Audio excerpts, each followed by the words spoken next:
Math 1332, Chapter 3, Symbolic Logic, Section 5, Euler Circles, Video 4, a second example using Euler circles. In the previous video, we demonstrated using Euler circles to determine the validity of an argument. And just to remind you how that went, we drew an Euler circle diagram for the first premise. On top of that, we built another Euler circle diagram for the second premise.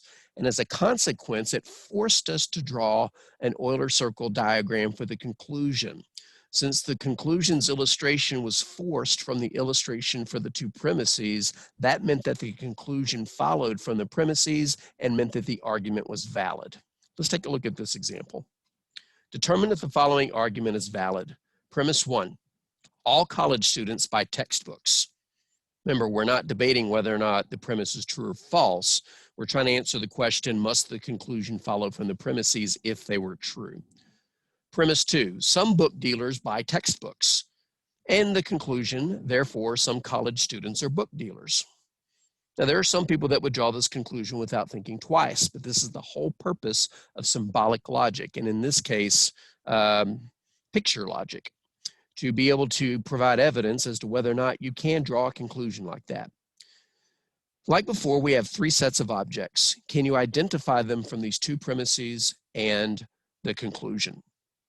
Well, starting with the first premise, we talk about all college students. So the first set is the set of college students. Well, we also talk about them buying textbooks. So we're saying that they belong to the set of people who buy textbooks. And the third object is the set of book dealers, which is brought up in the second premise and the conclusion as well. So we're going to do the same thing we did before. We're going to sketch the Euler circle diagram for the first premise. On top of that, we're going to sketch the Euler circle diagram for the second premise and see if it forces us to sketch the Euler circle diagram for the conclusion. Premise 1, all college students buy textbooks. Which type of statement is this? Universal affirmative, universal negative, particular affirmative, or particular negative? Since we're talking about all college students having a characteristic, they buy textbooks, that is a universal affirmative. And remember how to draw a universal affirmative. You draw one circle inside of another. Well, I wouldn't make the circle filled in. All right, we draw one circle inside of another. Now, when you draw one circle inside of another, you want to put the inner circle close to the edge because there's a chance that it's going to have to interact with the third circle, so you don't want to put it too far away from the edge. All right, so which is the outer circle, which is the inner circle? All college students buy textbooks. Well, if we're saying all college students do something, then that means the set of college students has to be inside a larger set. This is our set of college students. The larger circle is the set of people who buy textbooks, which illustrates that, the set of college students is a subset of people who buy textbooks. So all college students buy textbooks. And to this, we need to bring in the second premise. Some book dealers buy textbooks. Now, notice this premise does not involve the college student circle. So you kind of have to ignore it. And I'm not going to delete it right now. But right now, I don't need to focus on it. Some book dealers buy textbooks. Which type of statement is that? Some buy textbooks. Some means particular. Having a characteristic means affirmative. This is a particular affirmative statement. Some book dealers do buy textbooks. How do we show particular affirmative? We take two circles overlapping, and to show the existence of somebody that belongs to both circles, we put an X in their overlap. Now, this is where you have to be careful. I need to draw a circle for book dealers, and it has to overlap the circle for people who buy textbooks. So let's start by just drawing a circle out here, and then we'll move it over. Now, I need this to overlap the people who buy textbooks circle. But there's multiple ways that I can do it relative to the college student circle. I could put it here, where it totally misses the college student circle. I could put it here. I could even have it totally encompassing the college student circle. And honestly, I could put it inside the people who buy textbook circle.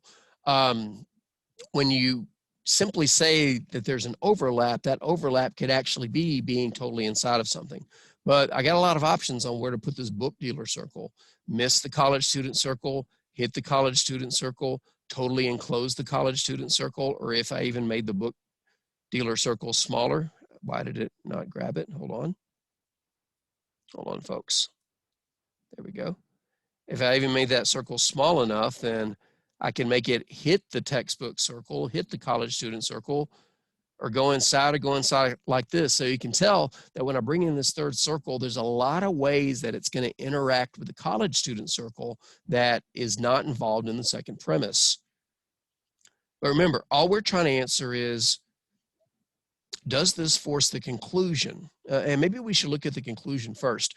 To be honest with you, sometimes the best way to approach these is to ask yourself, can I violate the conclusion? Can I make the conclusion false? And if you can't, then the argument is valid. So I would look at this from an attempt to break the argument. Can I set up a picture that satisfies the two premises, but not the conclusion? The conclusion is some college students are book dealers. Let's just think about what that would look like for a second. Let's get rid of the textbook circle. The conclusion is some college students are book dealers. So the conclusion means that I would have to have this circle overlapping with an X in their intersection. If I'm forced to draw this, then the conclusion must follow and the argument is valid. So let's see if we can sketch it so it satisfies the second premise, but not the conclusion.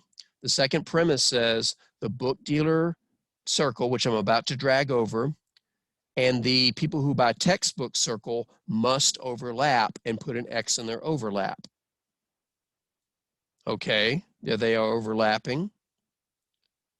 There's an X in their overlap. And just to make sure that both premises are satisfied, premise one involves the college student circle and the people who buy textbook circles. So let me get rid of the book dealer circle that is not involved in the first premise.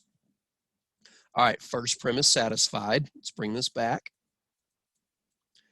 Now, the second premise is some book dealers buy textbooks. The second premise does not involve the college student circle, so let's get rid of that for a second. Is the second premise satisfied? Yes. The second premise is a particular affirmative where we should have an X in the intersection of two circles. So the second premise is satisfied. So this picture satisfies premise one and premise two. Does it satisfy premise three, that some college students are book dealers? Well, the premise doesn't involve the people who buy textbook circles, so let's make that disappear for a second. Does this satisfy the conclusion that some college students are book dealers? It does not. That is a particular affirmative. The picture would be two overlapping circles with an X in the intersection, which we don't have here. So we've drawn us an illustration that satisfies the first premise and the second premise, but not the conclusion. Since we could do that, it's possible to draw the diagram that satisfies the conclusion, but it's also possible to draw it in a way that does not illustrate the conclusion. And the fact that it was possible to set up the premises and not set up the conclusion means that the argument is invalid, since the diagram for the premises does not force the diagram for the conclusion. The argument is invalid. You cannot draw that conclusion.